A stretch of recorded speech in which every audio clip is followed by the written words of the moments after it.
যেতিয়া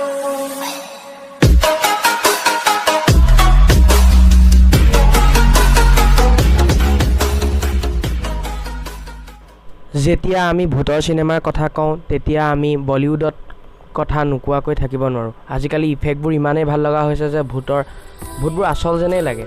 আজি আমি কথা পাতিম 10খন হিট ভূতৰ চিনেমাৰ বিষয়ে। 10 নম্বৰত আছে স্ত্ৰী। 2018ত ৰিলিজ হোৱা ফিল্ম স্ত্ৰী বহুত হিট হয়। এই ফিল্মখনৰ এটা সঁচা কাহিনীৰ ওপৰত বেছ কৰি বনোৱা হৈছে। এই কাহিনীটো কৰ্ণাটকত নালেবা নামেৰে প্ৰসিদ্ধ। নম্বৰ 9ত আছে পিজ্জা। 2014 চনত ৰিলিজ হোৱা ফিল্ম পিজ্জা ইমান হিট নহ'ল যদিও ইয়াৰ কাহিনীটো ভাল লগা। ইয়াত এটা পিজ্জা ডেলিভাৰী বয় এটা ঘৰত কেইটামান ভূতৰ লগত বন্দী হৈ যায়। ইয়াৰ ওপৰতে বেছ কৰি ফিল্মখন বনোৱা হৈছে। 8 নম্বৰত আছে তুম্বাৰ্ড। 2018 চনত ৰিলিজ হোৱা ফিল্ম তুম্বাৰ্ড।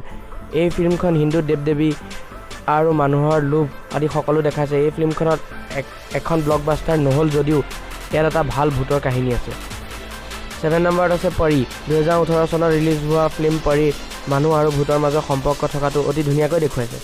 ফিল্মখনত অন্ধবিশ্বাসৰ পৰা আদি কৰি বাংলাদেশৰ এটা সঁচা কাহিনীও দেখুৱাইছে য'ত মানুহৰ বলি দিয়া হৈছে।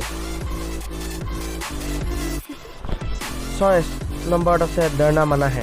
2003 চনত ৰিলিজ হোৱা ফিল্ম ডৰনা মানা হে এখন হিট চিনেমা। ইয়াত 5টামান ভূত আছে।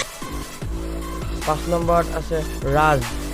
2002 চনত ৰিলিজ হোৱা ফিল্ম ৰাজ ভূতৰ চিনেমাৰ ইতিহাসৰ আটাইতকৈ ভয় লগা চিনেমা। তেতিয়া আজিৰ নিচিনা ইফেক্ট নাছিল যদিও আজিকালি ইমান ভয় নালাগে, কিন্তু সেই সময়ত এইখন চিনেমা বহুত হিট হৈছিল আৰু বহুত ভয় লগা আছিল।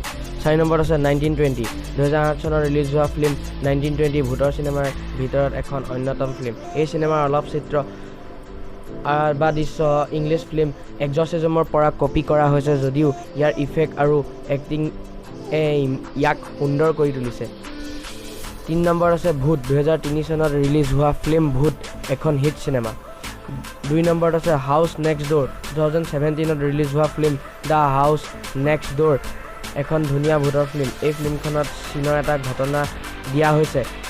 নামৰ পৰা গম পোৱা যায় যে এই চিনেমাখনৰ কাহিনী এটা চুবুৰীয়া ঘৰ য'ত ভূত থাকে। 1 নম্বৰত আছে 13B।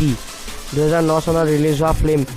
এই ফিল্মখনৰ কাহিনীটো হ'ল মনোহৰ নামৰ এটা কেৰেক্টাৰ ঘৰত টিভি শ্ব' এটা চাই থাকে। সি নিজৰ ফেমিলিৰে ফিউচাৰটো টিভি শ্ব'টোত চাই থাকে। যেতিয়ালৈকে সেই কথা সি গম পায় তেতিয়ালৈকে তাৰ জীৱন নৰক হৈ যায়। আজিলৈ ইমানে, ধন্যবাদ।